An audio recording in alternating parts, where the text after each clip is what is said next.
What's going on, everyone? Happy Hump Day. I'm so glad you're here. So happy to have the people on my panel today. We are talking about the Game of Thrones Season 8 and why we didn't get a trailer. Also, going to speculate many and more things. Welcome to the Nooners of Ice and Fire Geek Edition with Geekchat1. But as always, ladies first, my co-host, MackenzieLBurns. How are you doing today?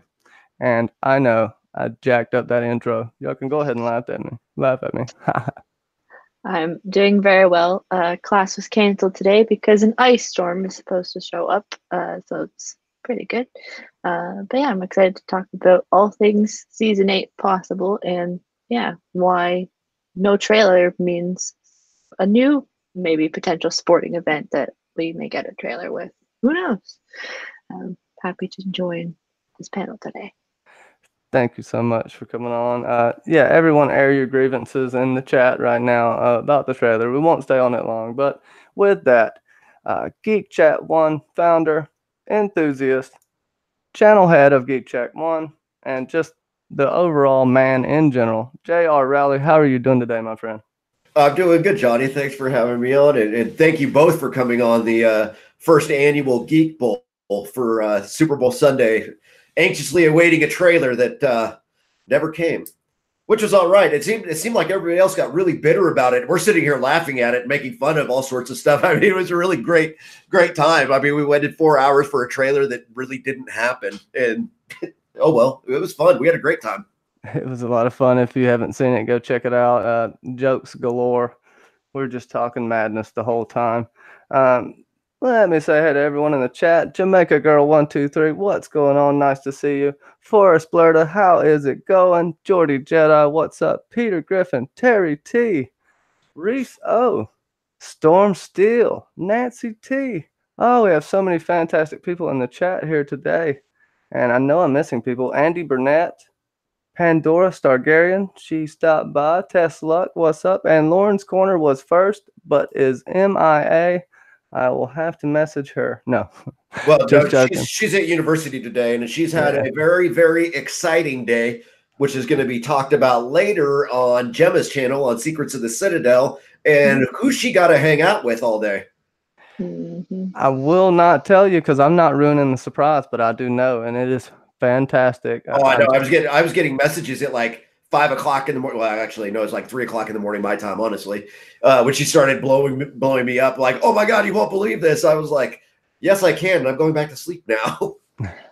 It is well deserved what she's getting. If you haven't checked out Lauren's poetry, her books, or her channel, go check it out now. Someone please link that for me in the chat. Her newest book, Crazy Diamond, fantastic. Really hits you in the feels. I have a copy of it right here. Might as well get the plugs out while we're at it because Lauren is an awesome friend. And that's all there is to it. She's super talented. I'm telling you, she makes me cry. And, well, everybody knows I'm a crier anyway, but still. But still, we'll let it go. Oh, and hello, Nancy T. And if you hear dogs barking from my background, Nancy, you'll know something happened because that'll be the delivery. And yes, a shout out to Bobby Canalato as well. Nancy T is awesome, the best blanket maker ever. And what is up, Smokeahonis? You know, I got my wildfire here. I'm ready to go. You know, I took just a little bit of milk of the poppy, not enough to knock me out. So I'm slightly coherent. That's why I messed up the intro. But with that, Kenzie, you said you noticed something with the season 6 trailer when they aired it. Yeah. Talk about that for a second. It wasn't like the mainstay trailer, but they did like a 45-second, something like that, weird or minute trailer where there wasn't a lot of dialogue, but it was shots of the season. And that was during March Madness when season 6 was going on. So there's the potential that they may have just waited out the Super Bowl, give us a little weird little teaser thing that they did with the Mountain Bud Light, just so to draw more attention maybe to March Madness. So we thought Super Bowl, but March Madness maybe a special contention because they've done it before. may do it again. Yeah, it would be a little cheaper for them as well instead of this. Well, yeah, from the marketing standpoint, you get a bigger bang for the buck for doing it during March Madness as opposed to the Super Bowl, where airtime doesn't cost you near as much, even for the Final Four or the championship game. Either way, it would make sense that they would do it in March, and March is totally the month of the Mad Chatter, so I'm super excited for it. That should be great. Oh yeah, there'll be a stream. I can smell it.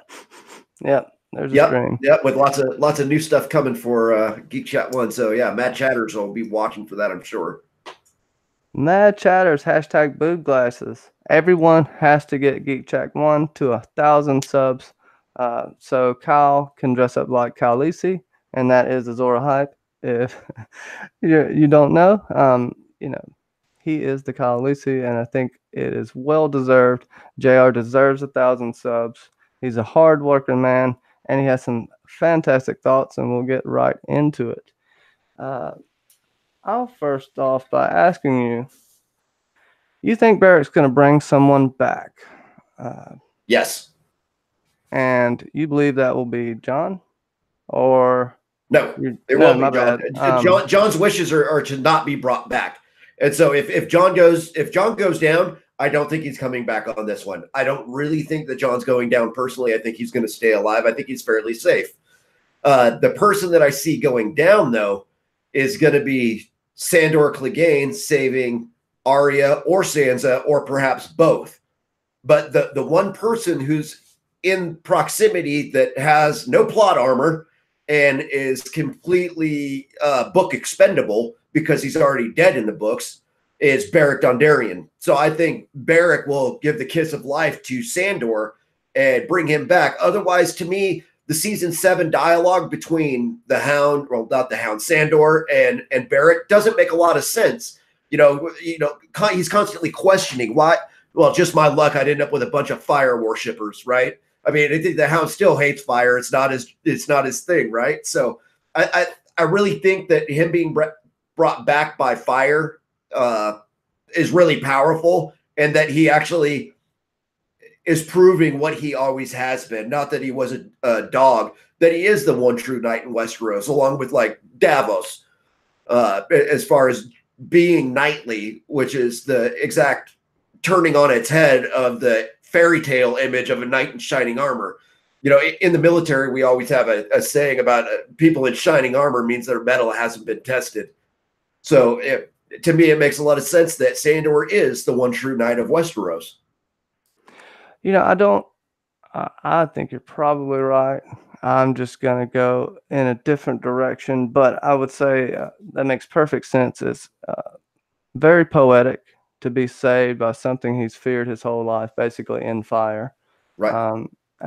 I hope we would see the kiss of life with the little breath of fire going in. That would be awesome, but I don't think they're going to go there in the show. They already would have did it. I do believe that it's possible, now that you say that, someone else could use this prayer on a friend. And that's kind of what Thoros said. He didn't believe in the prayer.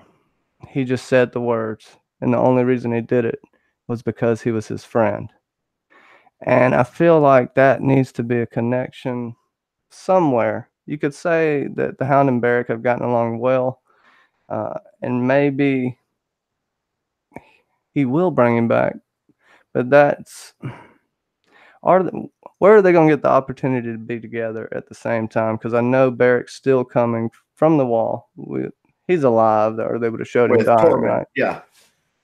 Well, they're alive. They're alive. That slam cut at the end when the wall's coming down. No, that's purely for dramatic effect. They're still alive.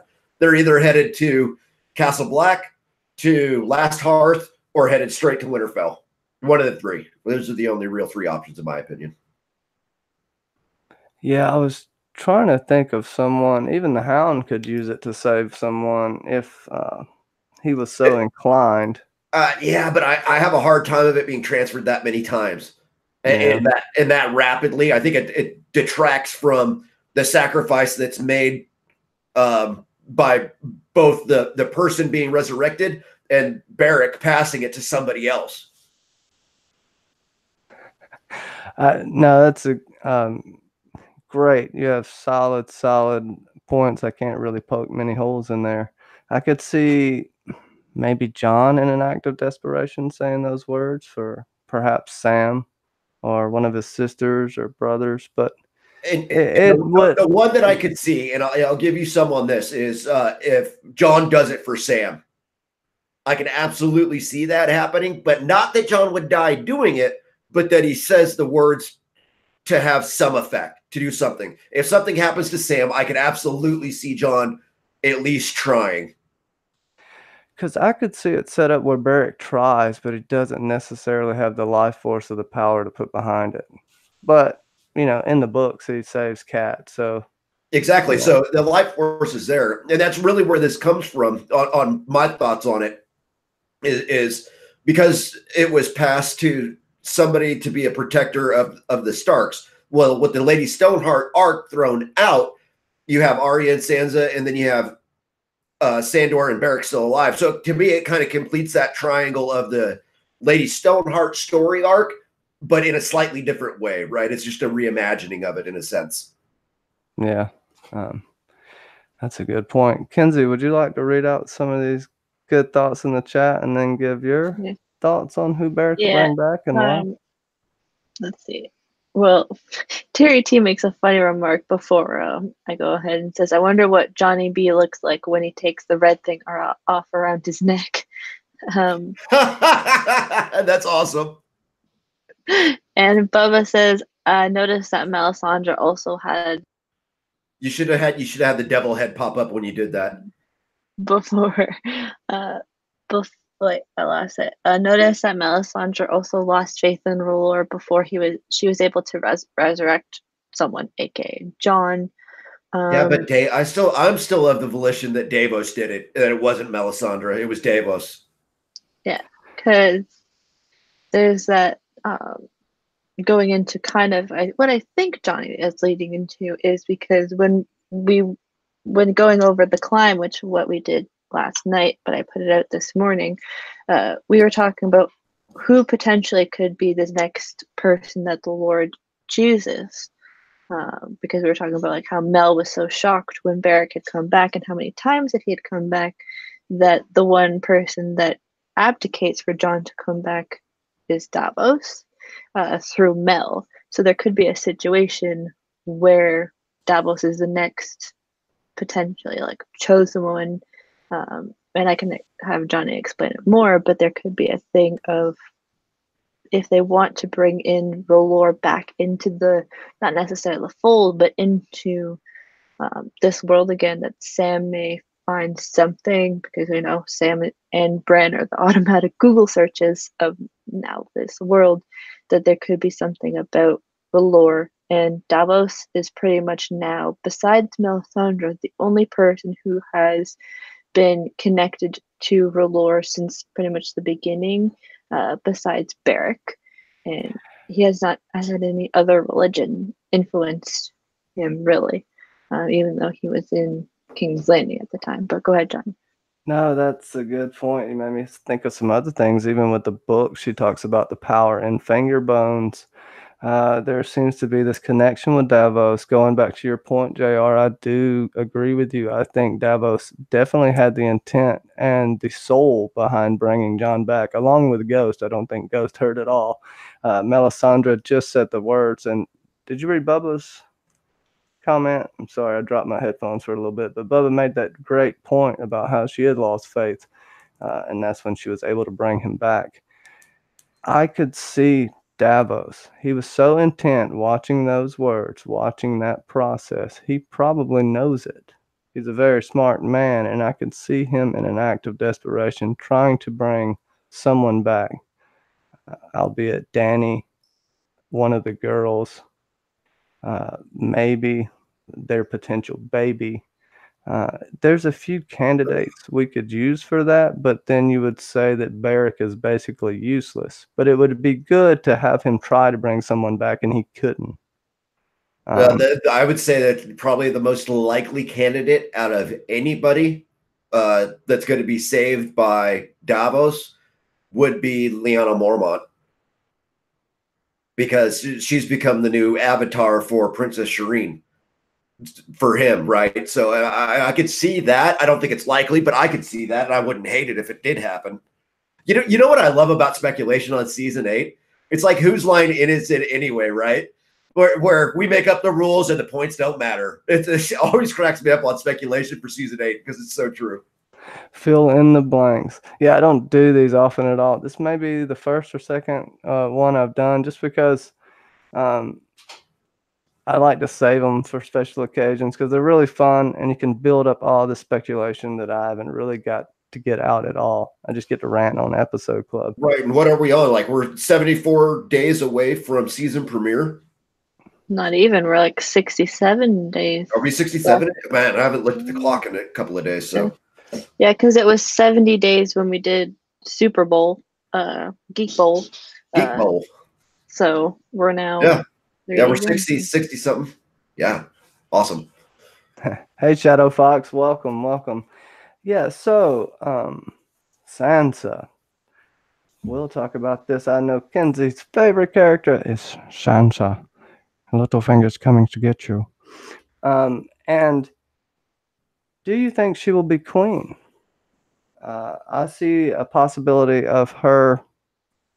She's been groomed all throughout the seasons. Been doing a rewatch. It's like a queen in training. Everything, if you go back in the books, her inner thoughts, how she produces herself. She's not my favorite character or anything, but watching everything, she seems to be going to be a queen, or she's going to die. I think everything she's went through, though, and what they've put her through, that she's going to end up being bare minimum Wardeness of the North, but I feel like that would be odd. And we're assuming there will still be kings and queens, right? As well. Not me. I feel like everything's gonna get shaken up. We're not gonna necessarily have 7 kingdoms, and we could go back to almost the days of the first men. Go back in time a little bit, depending on what happens. If the Citadel and stuff burns, which I don't think will happen in the show, but if it does in the books, that's going to be so devastating that all that knowledge. We saw what happened after the burning of the Library of Alexandria. Every time Alexandria, yeah, it's the automatic one that comes up historically. Cairo also had a large library that was burned as well. I mean, that was erasing people from the histories was kind of what you did when you were conquered or took something, right? By right of conquest, you erased them from existence and all their histories and everything else. Yeah. Speaking of conquest, so Kenzie, what do you think about Sansa? Is she gonna be queen? Well, that was my actually that was my first video that I'd ever done, was Sansa being the younger, more beautiful queen that Cersei wasn't ever looking out for. But doing upon more research and looking at it, there's most definitely this connection of Marjorie being the one that Cersei was automatically pushed in front of to be the one to cast her down and take everything she held dear. Now it's this assumption that it's Dany that she has to look out for, that Dany is the one person that the show in the later half of the seasons, after we lose Marjorie, is the one that she's now expecting to be the one to take her down. The one that she's least expecting is Sansa, because she was pretty much training the 12-year-old, talking to her what it's like to be a queen and how you can't love anybody but your children, and this, that, and the other thing. Basically telling her how to be a ruler at times of strife, and how pretty much that love isn't always like it is, that you may be a queen, but you may not love your husband or what they do, which is a thing that's just crazy. But I do feel like if it's a thing of George always pulls on the War of the Roses. A lot of people think that Sansa is Elizabeth Tudor. She could be both Elizabeth Tudors in a sense of creating a dynasty, but also, which is a video that I've been trying to work on, haven't got there yet, but she could be Henry VIII's daughter, and how she remained the Virgin Queen, ending the line of the Tudor dynasty, but raising up someone else being Mary Queen of Scots' child to be the heir. So there could be a thing of Sansa being, if Jon and Dany are supposed to die, raising up Jon and Dany's child to be then the next person that comes to rule once she either dies or the child becomes of age, among other things that I've been sort of toying with and looking at and comparing the three major queens we have and potential royal counterparts that we have as well. That's a really good point. It does seem to mirror that. If it does happen, it will. It's not going to be a happy ending, so to speak. But we have some good thoughts here in the chat. What's up, Barboy Woods? I can't say that. Let's see. See, and one of the Andy says Sansa will become the queen of love and beauty. Sorry for pausing so long, my bad. At Geekchat1, most people believe it's going to be Dany, but I get the feeling it could be Sandor or Sansa, and that's from Storm Steel. And what do you think about that, JR? I think it's going to be Sandor or Sansa. On the outside, Sansa, but sir, I'm putting my money on Sandor. I mean, if I was going to walk down to the strip today and they were offering me odds on what's going to happen, then I would put my money and bet on Sandor being raised as a Fire White. That would be. Yeah. Wow, that would be fun. He'd have two metaphorical and a physical death. Yep. Well, the Hound's dead. But Sandor Clegane lives, and now you kill Clegane to become what? Right? And so he's ultimately the protector. And this goes into Sansan for me. I mean, it kind of goes part and parcel with it. Everybody knows I Sansan, which seems to be such a dirty word in some of the fandom. Like, why would you ship them? I'm like, because it has a lot of contextual evidence for it, right? Like, I don't get how people don't see that. They're like, oh, God, no, he's so old. And I'm like, and you're putting a modern lens. You're looking through the story through a modern lens instead of the story as it is. You can't put modern context into things, right? I mean, this is like what happened then. Yeah, I think in Fire and Blood, 17-year-old Visera marries 46-year-old, I can't remember, Ronell Aaron, the one who flew with right. And there's plenty of other examples. Look at Lysa Tully marrying Jon Arryn. The reason that Jon Arryn agreed to it to begin with was so that he could have a child, which I still speculate isn't even his child. I think Jon Arryn was actually infertile, and I think Robert Arryn is Littlefinger's. That's a great segue. We're going to see that little bastard again.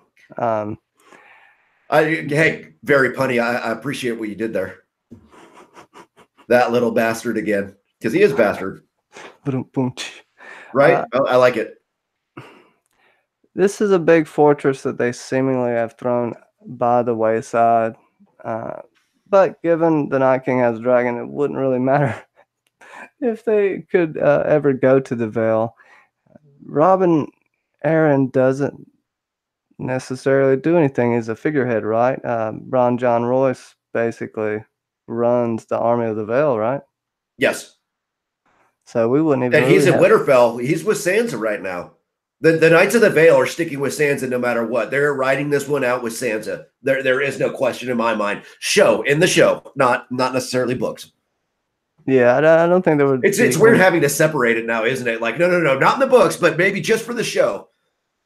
Yeah, you have to do it right. You know, after about season 4, you have to completely start separating them. That's what I did, and I love both of them. I have this weird hybrid in going on in my mind between show and book and stuff. It's kind of funny.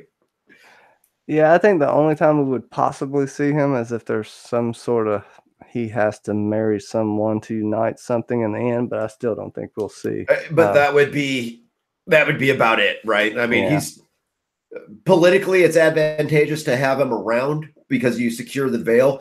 But right now, I think Sansa's pretty much in charge of the Vale as well as the North. I mean, Jon's on his mission, and yes, Jon's the king in the North, but let's face it, Sansa's the one who's getting everything done. All the preparations at Winterfell were overseen by Sansa. All of the food stores, everything else for the people, getting people in Winterfell and closing the gates. That's all been done by Sansa because Jon's been on his mission to rally as many people as he can to the cause of fighting for the side of the living, right? So Sansa's really in charge of the North and the Vale. I would make that argument. That's a good. Yeah. Yeah, I mean, I can't poke any holes in that except with some Sansa hate, and I don't really hate any of the characters. I get annoyed by some of them, but Bubba Husky thinks Jaime's going to take the throne and marry Sansa. Kenzie, your that's thoughts the on jump. that? Well, that's also something that I had kind of thought of / mentioned when I did that video, was Jamie's not going north to align himself with Dany. He would go to the person that he knows more / better, which would happen to be Sansa, because I think it's in the books more that they have like a more of a relationship than obviously in the show.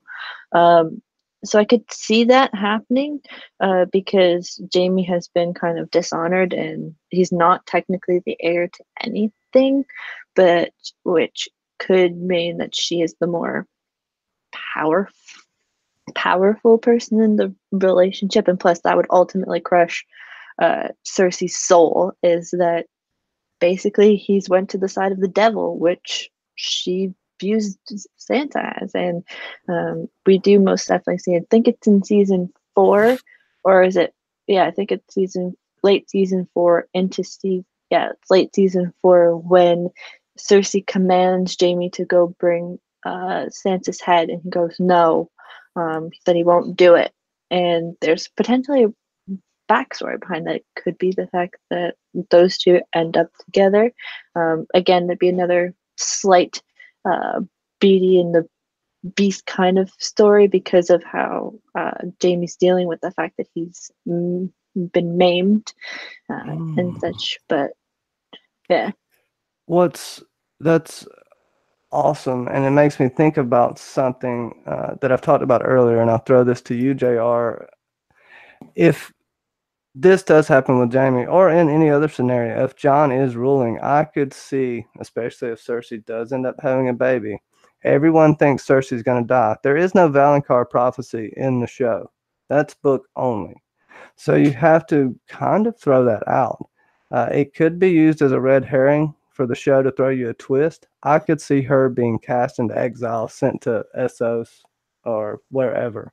That would almost be a worse fate for Cersei than death, losing all her power and having to live as a poor person. But that's just my opinion. That's the only way I see Cersei living at the end of this. Yeah, and I just asked in the chat, who do you think is 100% dead for sure? And Shadow Fox came right out and said, die Cersei and Mel, and I can't wait to see how both of them die, which I agree with. Cersei in my book is dead. Yes, it would be horrible punishment, but she's still living, even in Essos, and not being able to use her name or her father's name or whatever the case is in Essos. Yeah, whatever, nobody cares. Cersei has to die in my book. It's just got to be one of those things. Melisandre, I completely agree. And some of you probably know my theory on that it will be Davos who does it. And he will use Heartsbane and pull it from Samwell Tarly and run her through and pull back Lightbringer. Oh, we did talk about that one time as well. Plus, it's something you've been spouting for a minute. I love that theory, but I was thinking, what if Mel tries to do some sort of ritual and sacrifices herself? And this would take Davos's revenge away and be very bittersweet. Yes and no, because it kind of takes it away, but it kind of doesn't. If she's already seen it in the flame, she knows it's coming. I think that she's going to prep the fiery hand, the 1,001 soldiers of R'hllor, and tell her that I have to die in this place, and this has to happen in order to defeat the Night's King, right? So she's going to prep them. And I think you'll have one of the other priestesses of R'hllor will be there as well, whether it's Kinvara or one of the other ones that we've seen previous will be there as well with the fiery hand for that battle. And I think when the time comes, Davos is going to play his role unbeknownst to himself. He's not going to be able to contain his action, and he is going to do it. And Melisandre will already know this, and she might even bare her breast to him when he does it, knowing or acknowledging that this is how it was supposed to end for her, and playing her part in the role of R'hllor. Yeah, like there's so much with Mel, because she's submitted herself to wanting to die, and that she's prepared to die at this point. Like she says it at the end of season 6 that I've been ready to die for many years. So I'm not surprised if they kill her off. I feel like there may be like an episode or two where she comes back as the old lady that she was in the first episode of season 6, where she's like, if she is hiding out in the north, then she's doing something like that. And we talked a bit about this during the Geek Bowl. We were talking about what could she have do. I mean, she could certainly camouflage herself, being only known in the north as Melisandre the Young, for lack of a better term. I guess we can have Gandalf the Grey and Gandalf the White, right? So we can have Melisandre the Young and Melisandre the Ancient. Because we're like the audience is like kind of the only people that knows what old her looks like. So it'd be like a haha like situation, like if she was to show up, and if Arya was to come across her, would she figure that out? Would her face as an assassin training give her clues into feeling about her spidey senses tingled to see if she knows who that person in the is? eyes. That's a good point. It's in the eyes. Because in The Climb, Mel looks into her eyes and says, "Your eyes will show forever brown, blue, and green." So we have to go back and like look at everybody's eye color and see like which eye colors has she crossed off the list in terms of what's next. The kit. I think blue's the last, and then you have to. I'll just throw in that, since blue is the last, that's got to count for the Night's King. Yeah. Oh, that would be sweet as hell. And that goes into Kyle and I's speculation about how it's going to have to happen. Bran being warging into the Night's King, and Arya and Jon both having to kill Bran and the Night's King simultaneously. Do you think Bran's going to be able to get that powerful? In a sense, OTDA, what's up, my man? And I'm going to read y'all's death lists in just a second. It's hilarious. But yeah, do you think is Bran going to be that powerful? Yes. Yeah. It had not been done where a green seer or a warg had warged a human, and it was very, very well written in the books that this is something that has never happened before, and how absolutely rare that is, and a display of his powers on the whole, right? I mean, for lack of a better term, and George R. R. Martin is a fanboy. Make no mistake about it. He's a huge fan of Tolkien. He's a huge fan of comic books. That's the way he grew up, right? This was his escapism. And so if you think about it from George R. R. Martin's perspective of being a fanboy, who is Bran? And who is he? Well, he's Professor Xavier, right? He's in a wheelchair. He has the ability to do all this with his mind. He could do any of this and exist on multiple planes and tap into the Weirwood net and tap into, unlimited power. So I think he's really kind of the Professor X in this entire scenario, and I think he will warg into the Night's King. That would be massively awesome and super complex, and I hope they can write something that good. I see it being a definite possibility. What's up, Sword in the Darkness? And my weird accent that I just made. I hope everyone's doing good today. Let me read the death list real quick. Yeah. Reese thinks Mel will die of her own choice. Peter Griffin hopes we get a major death every episode, so 6 big ones. We might get a pile. Do you think, while I'm looking at this, think about it, do you think we'll get any episodes without a death? Danny's dead 100%. Yeah, the final one. And Cersei, Danny and Cersei. Oh, no, Danny's dead. Cersei will end up marrying Jon Stark. Boom. Oh. Unite the realm. I could see some crazy scenarios where that happened, but hey, man, wear that tinfoil hat. I'll break out Toaster Head at one of these points. Let's see. Yeah, there's so many like good. Lauren, I absolutely agree. Yeah, Night's King is the Legion.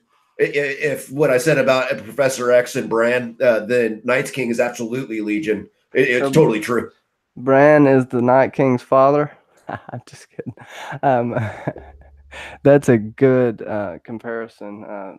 By the way, we cover Legion on this channel too. So if you dig it, or if you haven't checked it out, check it out. It's not a normal Marvel show. It's very dark, very dark and gritty. I love it. It's great.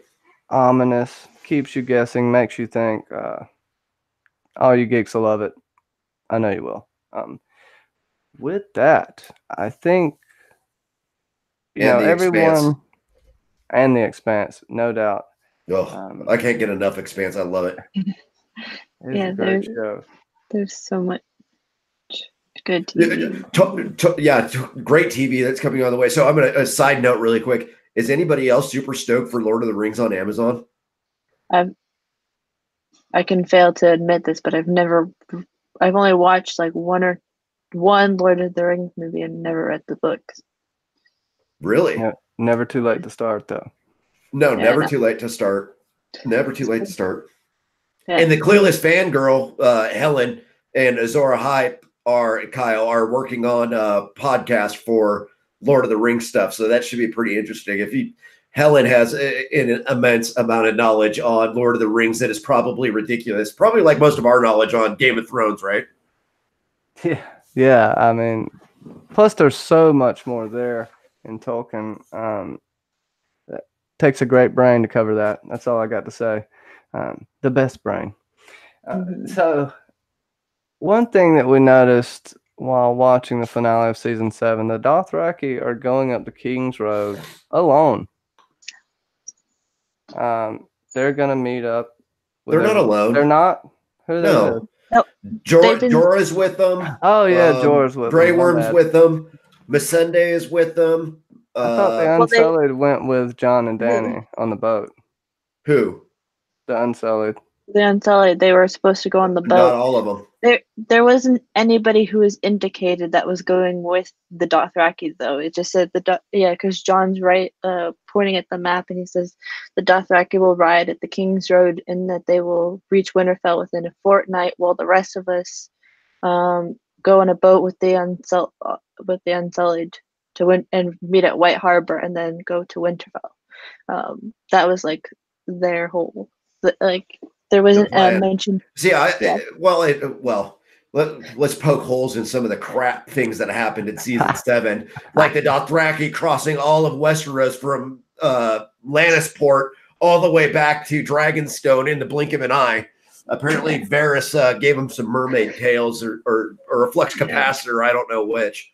Yeah, it's like So there's the fact that they're kind of like not left alone, but if they're with people who don't know like the North and stuff, it's very hard for them to figure out. That's why Jorah has to be with them, because he has to keep a handle on them, because what's the Dothraki way of doing things? Raping and pillaging all the way to their destination, right? So somebody's got to keep them in check for one. Jorah knows the North, not that he might not get, he has the potential of getting hemmed up on previous crimes, but I don't think they're going to go into it. It detracts from the show. But I think Jorah's with the Dothraki coming up. It makes sense to me. Even so, do you still think there could be an incident on the way there? It's hard to control that many people, but I don't think they'll go that in depth. But no, they won't. It'll be done off screen. They'll make the complete journey, and nobody will care. I mean, who are they going to stop and talk to? Get some direwolf bread with hot pie at the end of the crossroads? I mean, there's nobody really for them to interact with anymore. They may not obviously have that scene, but there may be, like Jorah saying, that there was some problems on the road, like they showed us when Jon and Sansa and Davos are riding to Winterfell, where there was infighting within people. So there could be just mentions of it, like, I had to settle some agreements. Some people who were like fighting died, but it wasn't anything too serious. Like, they can't just say there was no problems at all. There'll be like some after mention of there was some problems, they were dealt with, but we carried on. Or they could just say some people died purely because of how cold now Winterfell, the North is in Westeros, because winter has come. It'll be like some mention of someone or some a small group of people having died or some problem that they have to run into. Because if it's picture perfect, that's too easy, in my opinion. I feel like it would be part of one of the problems up north. Word of mouth somehow tends to spread faster than anything in this land, and Does it spread like wildfire. wildfire? Boom, boom. Shout out to Bobby Catalano. Buy Bobby stuff. It's in the descriptions. They are being seen by everyone. Everyone. It's a public image thing almost as well. You have them just marching up the King's Road like they own it. The interactions with the common people, I don't think at all will be good. They either fear them or despise them. So I think this could be part of the political game that. Oh, go ahead. And Andy brings up a good point. The only interaction on the road would be maybe with the Lannister army that's heading to Winterfell. So anybody that's actually with Jaime and Bronn, well, I'm speculating Jaime and Bronn with the remnants or whatever he can pick up of the Lannister army on the way. That would be a cool interaction, which would make episode 2 more the episode of reunions, right? Because we'll get the first part of the ones with everybody that's boat sex. Team Boat Sex is already going to be at Winterfell, right? So we'll get all those playbacks and all those reunions, Arya and Jon and whomever else, right? You get that one. But then you get in that same episode, if they met up on the King's Road going to Winterfell, that would be actually kind of neat because Jorah and Jaime know each other very well because they fought on Pike together during the last Greyjoy Rebellion, which is what led to Theon being ward of Winterfell. So you have other characters that have really cool interactions and histories together that would be coming up that King's Road. I really like that. I think that'd be genius. But Jaime's not leading the army, right? If anyone's sending the army, it would be Cersei sending it, correct? Jaime left on his own. I know it's different in the books, but at this point, he left on his own. I could see a Lannister army going after Jaime that runs into the Dothraki. But no, it was I a think fight, the Jaime Dothraki would probably being win. the field commander that he is, has the ability to peel forces away from Cersei.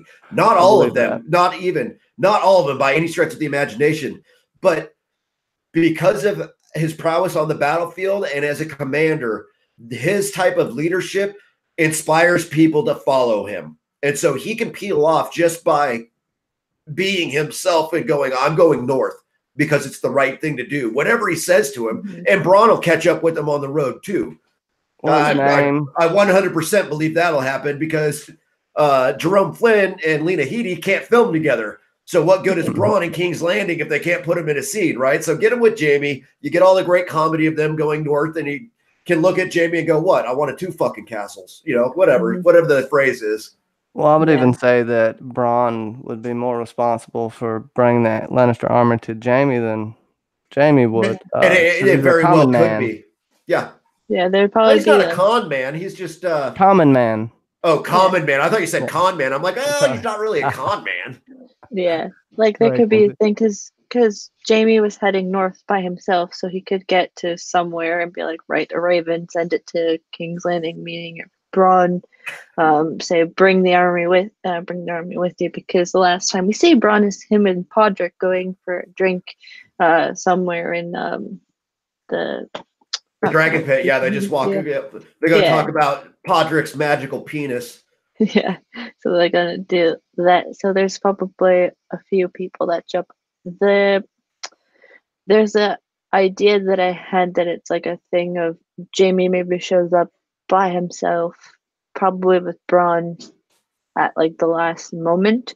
Like if the RLJ is revealed, like say they're doing a big reveal of this whole thing in like the second episode or such, and it comes out and it's like a whole thing of what did I miss, like kind of like him being late, because it's that weird thing and dichotomy of when Ned Stark showed up after Jaime had killed the Mad King. So it's a thing of like him not being there to hear like this massive thing, and then they have to read what actually happened, right? re-explain everything. So it's potential that they show up, and who knows? But What I then the missed. whole the whole what did I miss thing. But rewatching that episode shows that we won't get like if they're counting on 14 days to get to Winterfell, then we won't get Dany automatically feeling that she's pregnant in the first episode. It'll be either 2 or 3 episodes in that she's starting to get these feelings, because when she was pregnant with Drogo being Rhaegar, it was 3 months until she figured it out. So it could be episode 4 or 5 reveal that she is or not, because we can talk about Dany in a second, but I don't think Jon would ever try and make her fight if he figured it out that there was a pregnancy and that she's dead and that he still loves her thing. I feel like it would be in who is it? Is it Balon and Alyssa? Maybe. What? Or Aegon's Aegon and Alyssa. I'm talking about way back in. way back. History, Fire and Blood. Okay, got it. Fire and Blood. Yeah, she was kind of a fighter. Also, you had Alysanne, who was made to stay back and not ride and go on progressions as well. There's a history of that. I could definitely. He would probably do that. Whether Dany will listen to him or not, I don't know. That might be to her detriment later. That could be a decision she makes that screws her over. Oh, we'll get into Dany in just a second. I do want to ask this before we forget. Oh, go ahead.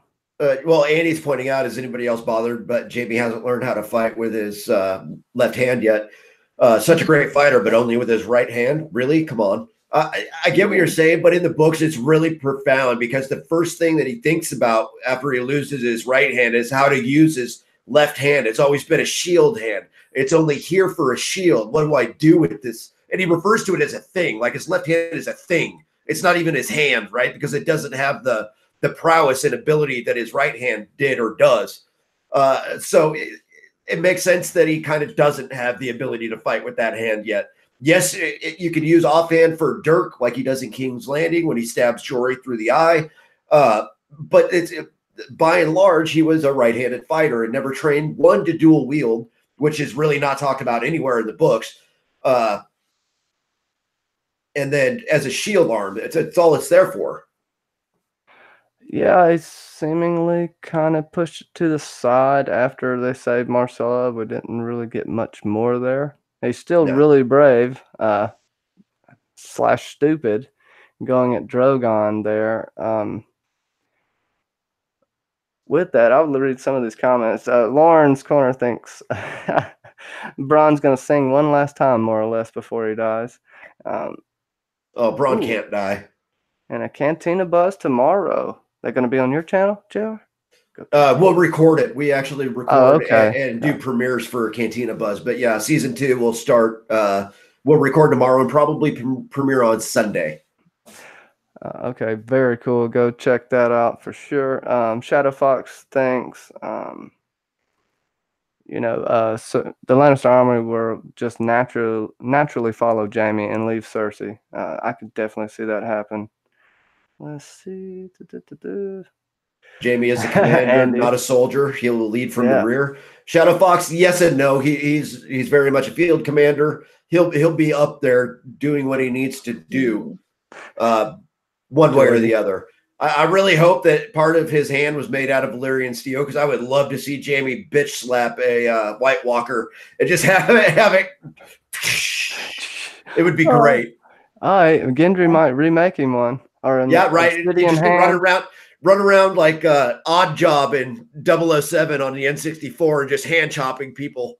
It'd be great. I love it. Ash from the Evil Dead movies. The slappers only from 007. It'd be hilarious. Oh man. Now you all know you want to see that now. Don't lie to me. You know you want to see it. I do. Karate chop action, man. Jordy Jedi says that Jaime Lannister is indestructible. Reese says Jaime will die. But we all know Reese's team Night King. I have a question that goes back to Cersei that relates to this. When I was rewatching the scene, I feel like Cersei didn't tell Jaime the entire truth. Do you think it's possible she hired the Faceless Man?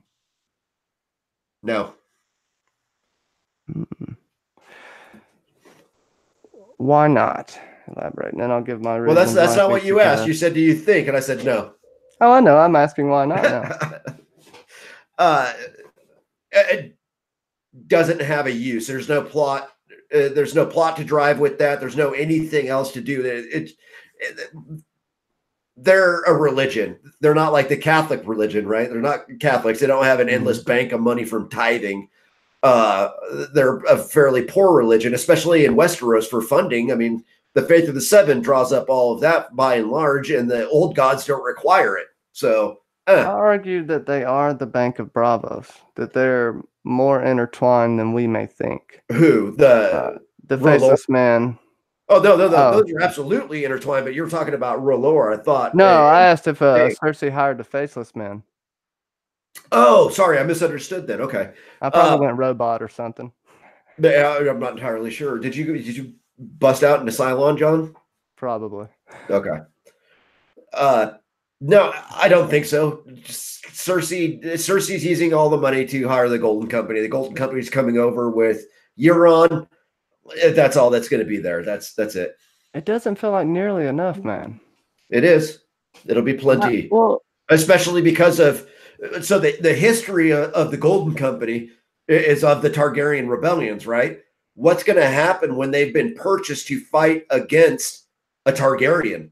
Oh, they're flipping more than likely. Yeah, they're somewhere in their bylaws of formation, right? Because you got to have rules to govern things. Somewhere in the old book of the Golden Company that they write, percentages and commanders' names down in, whatever it is.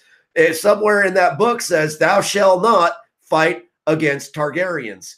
And so gold is their bond, and gold is their word. That's the words of the Golden Company, which was formed by Targaryen offshoot families. Anyway, brief history lesson, I suppose. They will not fight against Daenerys. That they will break their words and what has been their bond. That their word is good as gold. They will flip and turncoat and fight for Daenerys. It's gonna happen. Could Cersei get desperate enough in season 8 to call upon that after they turn? I feel like they're gonna have to be pulled in because Arya is clearly not a faceless man. When she's talked about, she was a faceless man.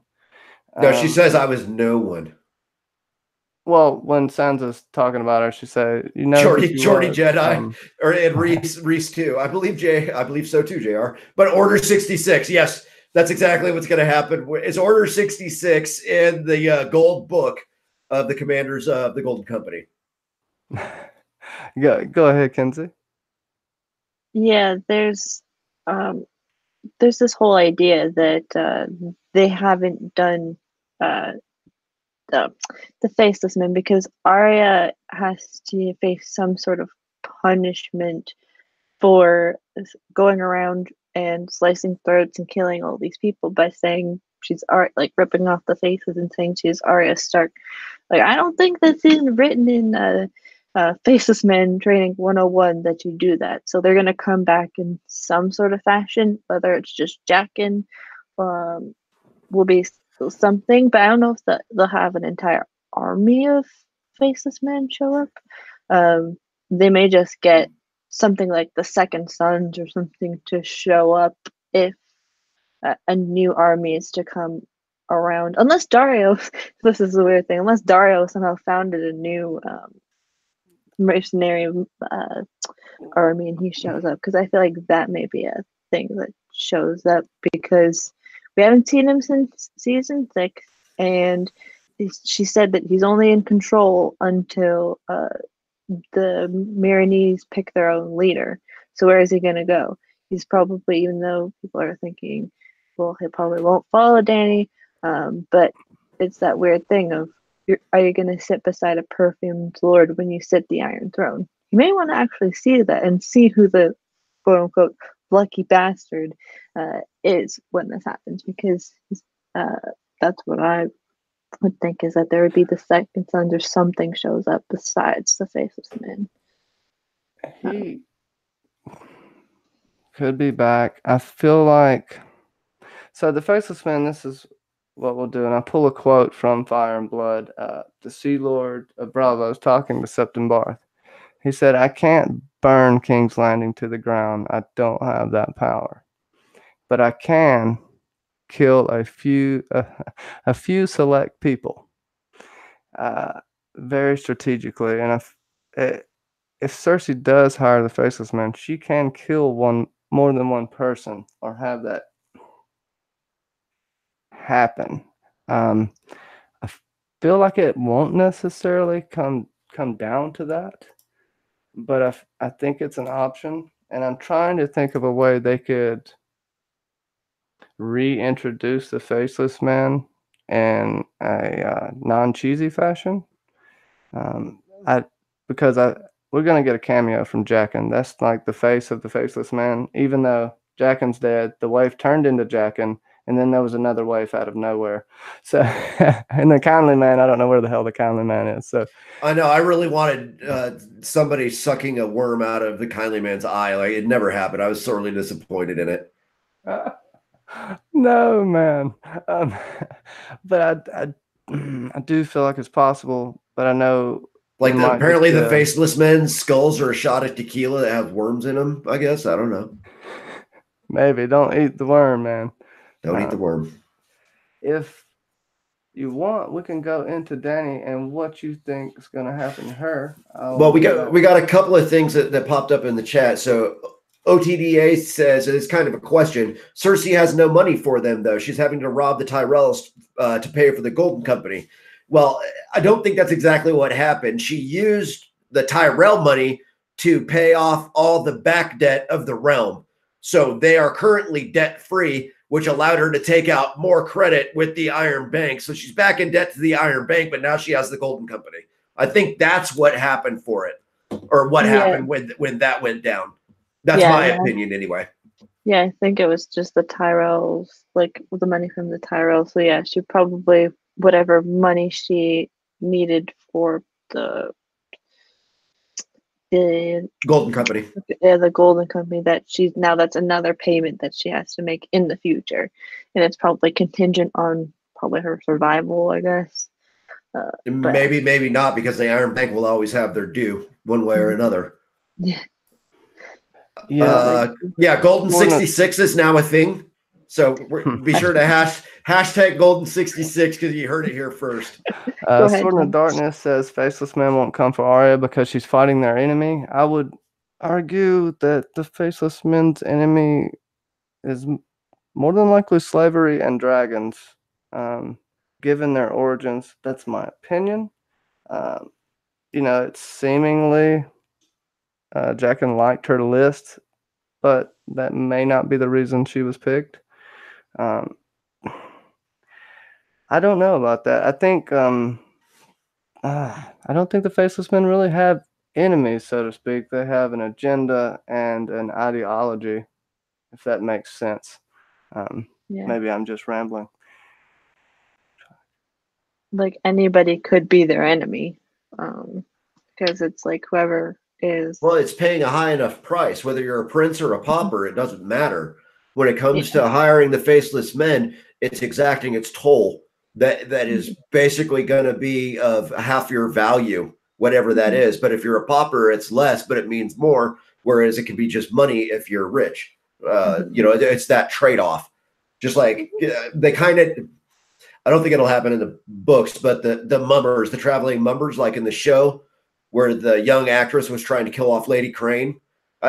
What does she actually have or possess that the Faceless Men could actually want? Like, half the value is basically kind of the given cost for Faceless Men. How did Euron do it? Well, there's a good possibility that Euron did it by giving up his dragon egg that he said he threw overboard. But he might have given that up to have the Faceless Men kill Balon on Pike, throwing him off the bridge. So it just really depends on which one you're talking about. It's based, from my research, it's based on how much you make. And you have to basically your face is theirs after you die is the main price. You have to serve after death. That's what I gathered from researching it. Because poor people can come in and get help. It's almost like they don't say exactly a percentage. It's a sliding scale. Yeah. It's hard to say what their discretion is and who they say no to, right? In the show, it's seemingly they don't say no to anyone, right?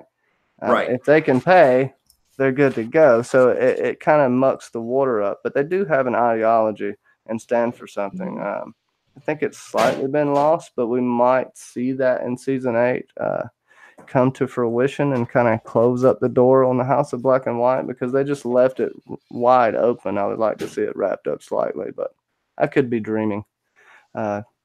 Kenzie, read some of them comments there if there's any good ones. There's some good, like there's a few questions in here. OTD said if they come back and they see the Faceless Men, it will be to try and kill Arya. That would be even doing so, but I don't see what happens. Yeah, because she's kind of going against the rules of the Faceless Men by revealing herself as a person with a title, like when she kills Walder Frey. Peter Griffin has like a question. It says, if Cersei had one death, I guess, to pick, wouldn't it be Tyrion or Sansa? I don't know if she'd even pick Jon or Dany. Yeah, like if she would pick Dany without a question, because that's the younger, beautiful queen, right? In her eyes. It's her presumed younger, more beautiful. Even though for years she's wanted to try and get Sansa. She's wanted to take Sansa off the board, but Sansa went from a pawn to a player now. It's a little bit different than it was when she was hostage in King's Landing. Yeah, and I agree with Sword. I think Arya's going to have to pay for the life she's taken. The same thing where Jaqen had to give 3 lives back to the Red God when he was rescued. To balance the scales. Mm-hmm. So at least they're going to balance the scales. I see a metaphorical death for her possibly being in service to the Faceless Men for the rest of her life, or she flees. Or dies as Arya Stark of Winterfell, which I don't think will happen. I think she'll live, but have a metaphorical death. So whenever I say Arya dies, I don't mean literally. It could be the situation that, because there's reference to it in the books when Jon gives her a needle, and it says there will be a time when it comes where it's like your body will be frozen and a needle will be in your hand, and when the snows come and find you with the hand and everything. So it could be where she has a face kind of switch almost, where the Faceless Men place an Arya person in her stead, and she dies as Arya Stark, because there's that whole thing of having the name and such. That sword represents her as Arya Stark of Winterfell. That's still one of my favorite quotes in the book is when she was staring at Needle before she was going to throw it into the water and couldn't bring herself to do it. That that Needle was Jon Snow's smile. That Needle, it was her. Like, I absolutely love that quote from the book. It's just like, it gives me tingles every time I even talk about it. Like, I just love that quote. Yeah. Go ahead. There's just, so there could be a thing of her metaphorically dying as Arya Stark and going in service of the Faceless Men, or like you said in your video about Arya, Johnny, about how she could just choose to either die as Arya Stark or be in service of the Faceless Men, and she becomes one of those people that just lives out her days in Bravo. Yes, it'd just be a bouncing back and forth situation. But her and Gendry are going to go find what's west of Westeros. Gendry, see, that's not been set up at all. A lot of people keep saying that. You're my family. I see Gendry and Sansa being together more than I see Gendry and Arya. Arya is a standalone asexual character to me, and that's one thing that makes her fantastic. Don't take that away from me. Sword in the Darkness makes a good point. The Faceless Men worship death. The White Walkers defy death. The White Walkers are the enemy of the Faceless Man. I would perfectly agree. I think the worst thing that ever happened to the Faceless Man is probably the wall coming down, but it begs you to wonder, right? I know. Didn't you do a stream on Littlefinger not that long ago? The what now? Did Sorry, I you have a do a stream slight. on Littlefinger not that long ago? Did we? I don't know. Did we? I think Question I saw mark? one around here. I don't know. Either Dude, way, I'm doing good to remember yesterday, man. I don't yeah, remember. same Right. here, man. It just runs I- together. I've had a couple of too many bangs and booms in my life to remember stuff long term anymore. Do you think he's dead? Littlefinger? Oh, Littlefinger's dead. Will his I face think- get used? Probably, but he's dead. Great point. Also, is there a faceless man in the North? It seemingly would be strategic that they have someone there during this time of crisis. They seem to have their hands in almost everything that is of consequence to them. I would think, to Sword in the Darkness's point, they might at least send someone there. But I don't. it's tinfoil. I don't think there's one there yet. I don't think there's a reason to have one in the North yet. Good point. I mean, I think we could see one eventually. Eventually, maybe, but right now, no, I don't think so. Yeah. And the deal with the North is why it is certainly possible. If you look at the North as a whole, it's unlikely that somebody would be able to slip in there unnoticed because of the way the North is. Just my thought. They had someone else's face. You're getting into faceless man strategy. Yeah, and it's hard to say with faceless men, right? Are we going to open up to the chat for questions of whatever they want us to comment on for season 8? Yes, we can. Question away, chat. I think Bubba said that old Nan and the Blackberry guy must be faceless men. The Blackberry guy. Old Nan is a faceless man. I love it. That would be hilarious. Let me see if okay, so did you want to bring up the whole thing with Danny though, and and her end with Dance and what JR thinks about that? Oh yeah. So I was reading Dance. Someone had mentioned, I never really thought about it being the bloody flux that Danny had, and I still don't think it is. After rereading it now, she thinks she's having a period, but the flow's too heavy, and I feel like she's almost having a miscarriage here. I don't know when the last time you read this chapter of Dance. Yeah, when they're talking about the bloody flux and pale mare, which is rifing through Astapor, right? Yeah, Astapor. Mm-hmm. And it's causing a lot of problems. And the bookend chapter to that one is Tyrion getting ready for battle with Penny, and the Bloody Mare running through all of the sellsword companies as well. It's a possibility that she is pregnant in this, and that it's a euphemism that she'll miscarry again, be it Dario's baby or whoever's that she got pregnant by. Really doesn't matter whose, but I think she'll end up having a miscarriage. I'm with you on that one. Yeah, it just seems a lot to that nature. She's alone in the wild, kind of where we got left off in season 4. Oh, well, Bran uses power to see what Cersei and Euron are up to. The dog show. What's up, dog? How are you doing, my man? Oh, that one got me. It went away. So, I think it's possible. All he really needs is a name and a location. It's kind of like, what's his name?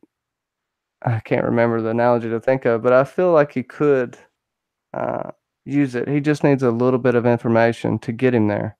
He needs to know where he's going. Right. He just needs a prompt.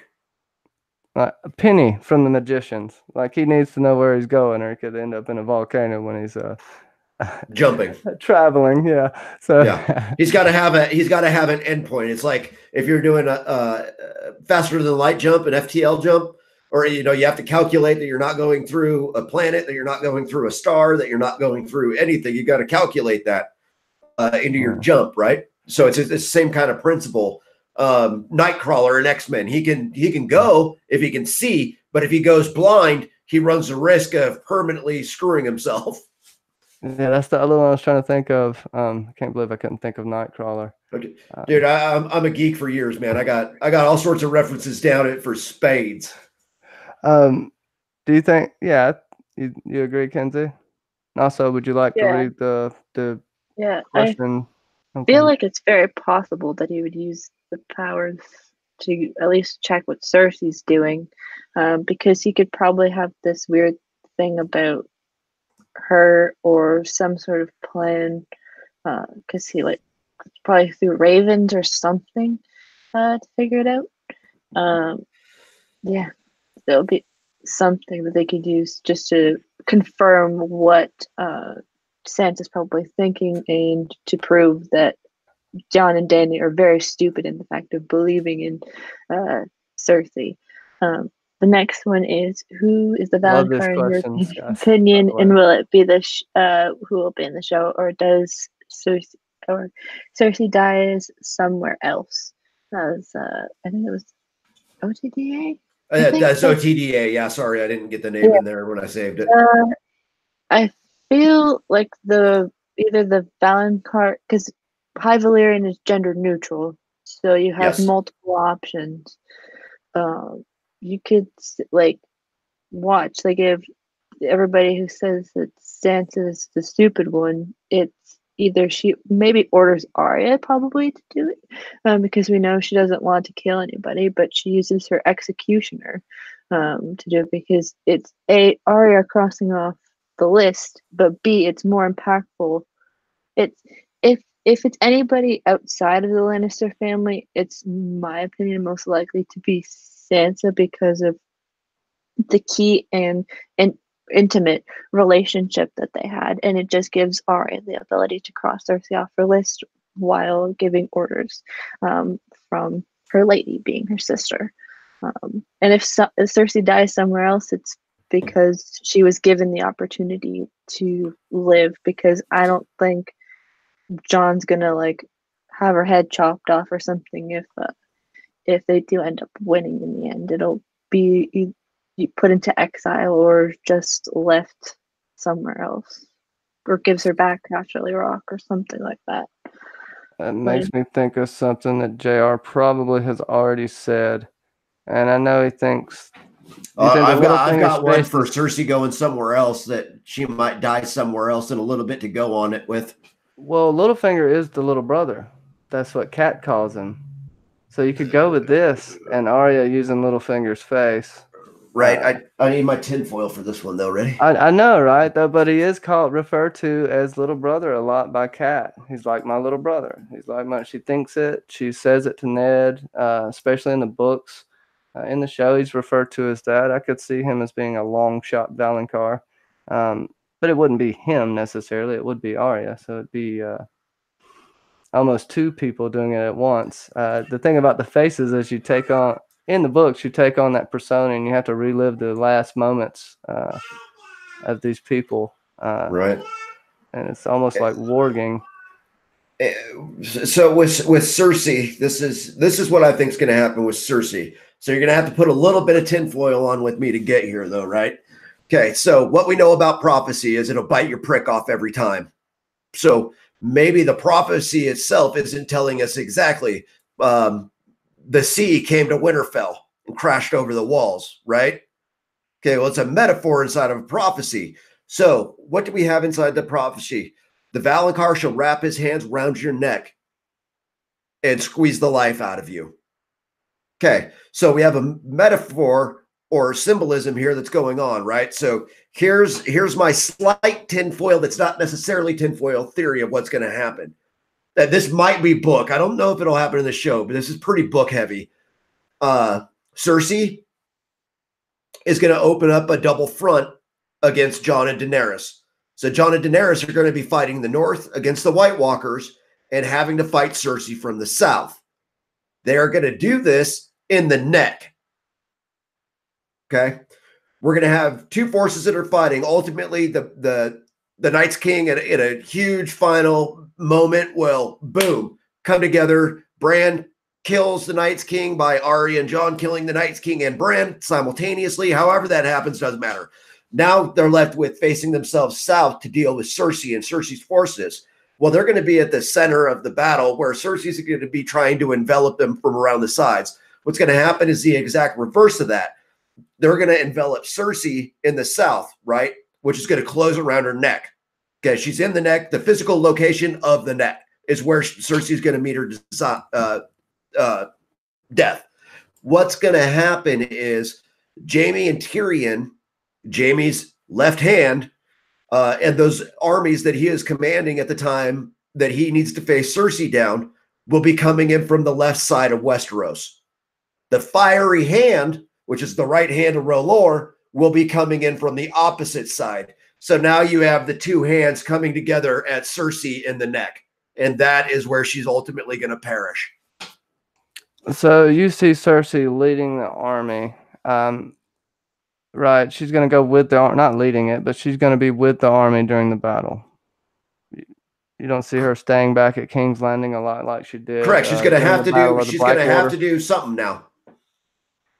I don't know if her being there is going to make much difference. I see your logic. But it's a symbolism of the death in the neck. It's going to kill Cersei's forces. It's going to be all of that. But it's the little brother, the fiery hand, and the right hand of Jaime, or the left hand of Jaime, which in the books, when he was holding onto her heel, it was with his right hand. So his sword hand was the one holding onto Cersei's heel when they were born. He only has his left hand left, which is showing the severing of that relationship with Cersei. And now we have the symbolism of dying in the neck and two different hands coming at Cersei in the neck. And that's choking out her forces and ultimately choking out her existence. So, and I'm playing devil's advocate here. So in the show, we won't see King's Landing get destroyed like we saw in Dany's vision. That was just a vision for Dany. No, I think it'll happen. And like I said, I think this will be more book than anything else. This specific theory about Cersei dying in the neck of Westeros. I like it. I think in the show, and personally in the book, I don't think Cersei's still going to be alive at this point, honestly. I think they're going to be throwing Fagon out of King's Landing is what's going to happen. I don't think it'll be Cersei. Cersei will be dead. She has a ton of plot armor, and she's a big name for Game of Thrones. So that's the only reason she's still alive. Yeah, I do like that for the books. Yeah. And it's super poetic. Go ahead, Kenzie. I think we got another question and many and more questions. We'll get to as many as we possibly can, and I will write down the ones we don't get to and address them next stream, I swear. So go ahead and question away. There's like so many ideas, and I feel like they didn't do Fagon in the show to kind of meld him with Jon's character later on, moving into this because of who he is, the secret Targaryen hiding in plain sight, pretty much. But Andy Burnett has the thought of, how is Theon going to die? Will he even make it to Euron? I feel like there'll be another weird sea battle almost, where it's they've probably arrived or something, and that small force tries to take out a whole bunch of the men. Like, I don't feel like it's another at sea battle. It will probably be like docked ships against sailing ships. I'm with you on that one, Mackenzie. I agree.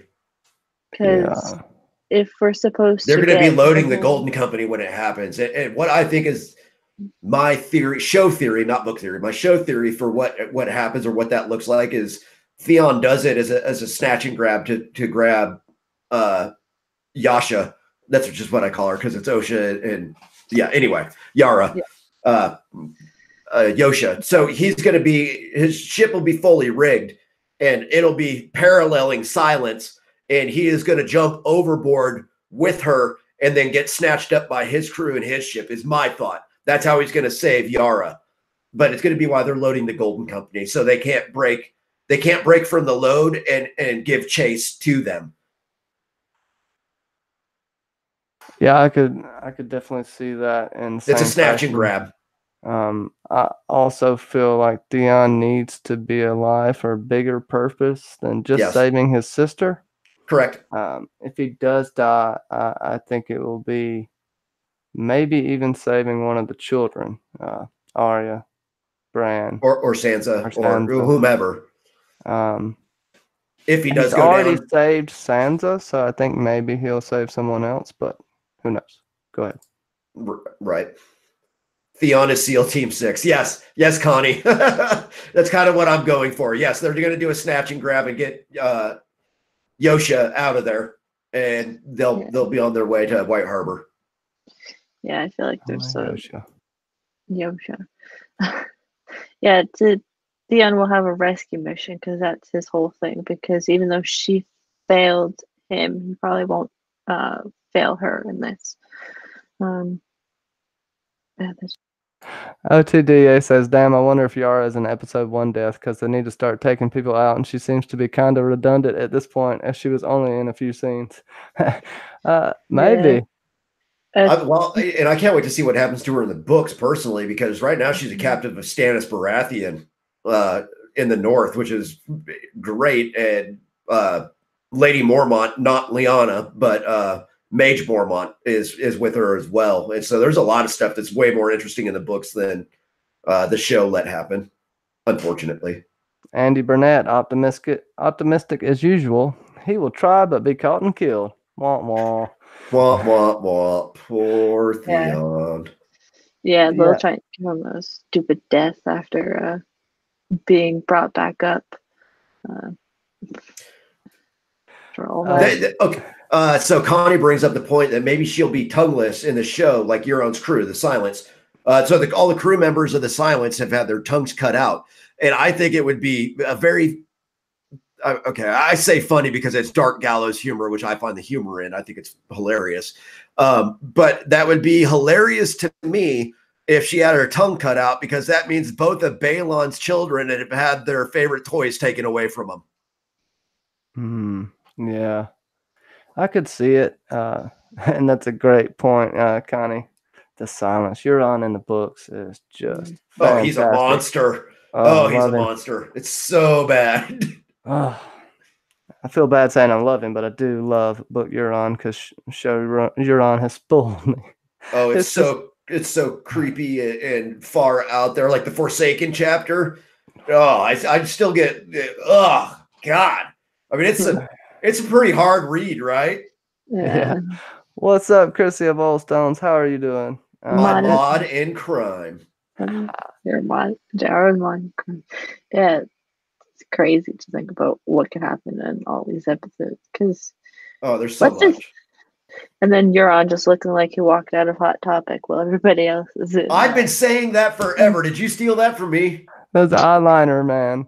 Oh, yeah, what? The Hot Topic pirate? I've been saying that for so long. Wow, I'm glad somebody else thought the same thing. I love it. I think, everybody's so like, what? God, Euron in the show is bad. It's like they moderned him, and everybody else is just like stuck in medieval times clothing. It's kind of funny. Right. Like he reminds me of Captain Hook from what was that TV show?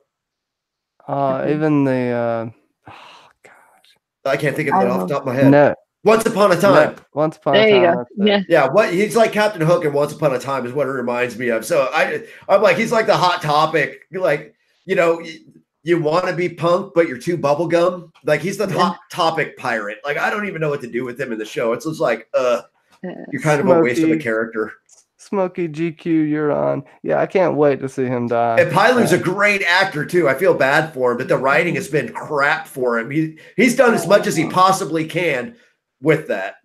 It's very minimalistic with Euron. They just put him in there because.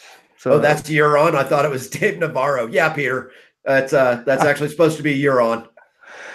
Hey guys, y'all have any last questions for us? Yeah, speak now or forever hold your peace until the next live stream. Which you could probably ask questions tonight on the Direwolves episode on Secrets of the Citadel. If anybody has any Direwolf questions, you might want to tune in for that at 6 Eastern and 11 GMT. Set your reminders. All-star panel going on there. It's linked in the descriptions, and someone can throw it in the chat if you don't mind. Euron and Ed Sheeran starting a band. What do you think? They could. County Super. Yeah, what would it be called? Tentacle Love or something would be their band name. Something or other. I don't know. Well, quick question. How's Dany going to die if she dies? I know we're all assuming she's going to die, but Childbirth. It does seem the obvious and foreshadowed route, right? It does. Maybe she'll fall off of Drogon.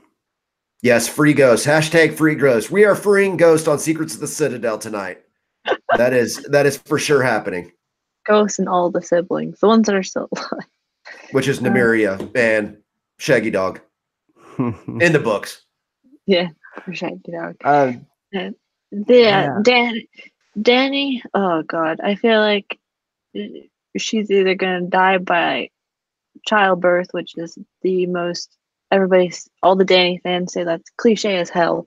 It is. That she's gonna do that, but it's always the third. Like again, it's the third birth that she's gonna have to go through. That she's gonna lose a child because of. And I don't think she'll actually die in childbirth. I guess I should specify this little theory of mine, since apparently I'm explaining all of my own personal theories that I've held for a long time. I think she'll give birth to Jon and her child, and then make the sacrifice by becoming the Night's Queen. Yeah, because everybody thinks it's the other way around, that Jon will make that ultimate sacrifice. So that's an interesting one. But yeah, it removes her from vying for the throne. It keeps a Targaryen on the throne, and it leaves Jon to rebuild the kingdoms outside of the Iron Throne, or out of the shadow of the Iron Throne. Personally, I think the end of the book and the show is going to end in some kind of Magna Carta-like deal, where it's kings and queens are held accountable just as the common man would be. It'll be the start of a loose representative government. And that's how it'll be. Like the wardens of the North or the wardens of the East or South, they will be the representation of their people in King's Landing or at Congress or in session, is where I think it's going. More of a democratic, closer to Rome type feel. No, not democratic. Democratic is majority rules. A representative government like the U.S. has, a constitutional constitutional republic is what it is, because it's a representative government. We democratically elect our officials, but we are governed by constitutional. Why are words slipping me right now? Constitutional republic. Yeah. So it'll be some sort of. Oh, go ahead.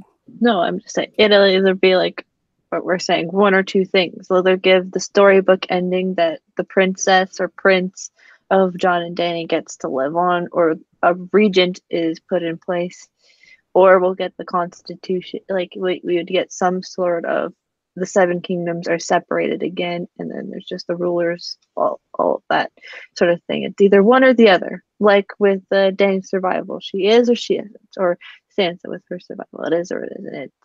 It's one of those weird things about the fandom. It's either yes or no. There's no maybe until, or there is maybe, but it's more or less one or the other. I feel like we may not get that much, JR, especially in the books. I think it will be left kind of obscure because Germ is just that way. The endings of his books necessarily aren't endings a lot of times, but I can see that happening. But I don't feel like we're gonna leave them in a place where we see the what would you call it? The fruits of their labor. I think it's going to end with everything more or less devastated, and we have these people rebuilding. But yeah, I'm pessimistic like Andy Burnett. I think Dany is also probably not going to listen to Jon and try to ride a dragon into battle anyway while she's pregnant, therefore causing herself to have a miscarriage. I know it's cliche, but it seems the simplest option that they'll go with. I would rather it be more dramatic and more along the lines of what JR or Mackenzie is saying, but I feel like, I got to think slightly a little more simple at this point. But I could be wrong. I'm okay with being wrong. It's just fun to talk about this. It's either going to be cliche as hell, aka Disney type weird situation. But I hope they don't. Or it's the thing of something really bad happens to Daenerys because in terms of her mental change, because this is not really like a spoiler or something, but it says that Amelia talked about how the last part of Dany's character will show you who she really is. So it's either she's an empathetic mother who chooses the life of her children over her own, aka her rule over her own, making her kind of like Mary Queen of Scots, or she will go the evil crazy route of choosing herself over her child, which would make everybody go, "What?" Because we all expect her to be the nice, calm, and cute mother like she is to her dragons and treating her dragons like her children. But would she treat the same way to her own child if she was to have a human one? Barring she has a 100% human looking child and not like Rego, who is like half human, half dragon. Yeah, I mean, I do see Dany as sitting on the fence right now, and I think that's kind of what's good about her character going into season 8. She does make this thing about how she doesn't want to rule the North or conquer the North. She wants to save it, but what does she want for it being saved? I know the whole knee bending thing, but if she does save it, she's gonna feel entitled to everything. Um, will she have some more things happen to her that humble her? You would think she'd be slightly more humble after the things that happened in season 7, uh, but she still rides. She still tends to do things a little over dramatically, and it's something that she has done naturally as a reaction to what has happened to her. She tried to do the good things, and had basically was slapped in the face by it. So she has went more away from it. Now she does listen here and there, but you see what happens when she gets mad, and you know that's when Tarly's burned. So we'll see some consequences with that. I'll let everyone plug their stuff, and we'll wrap up with my nice, lovely thoughts because I know y'all love my voice at this point. Mackenzie, where can they find you at? Well, you can find me on my channel, where tonight we're going to be talking season 3, episode 7, Bear and the Maiden Fair, with these two gentlemen actually on right now. So we'll have 2 different streams with these people. JR is doing 3 streams today. His butt will be. And yeah, you can find me also on Johnny's channel and Cylon John. That's where you can always find me.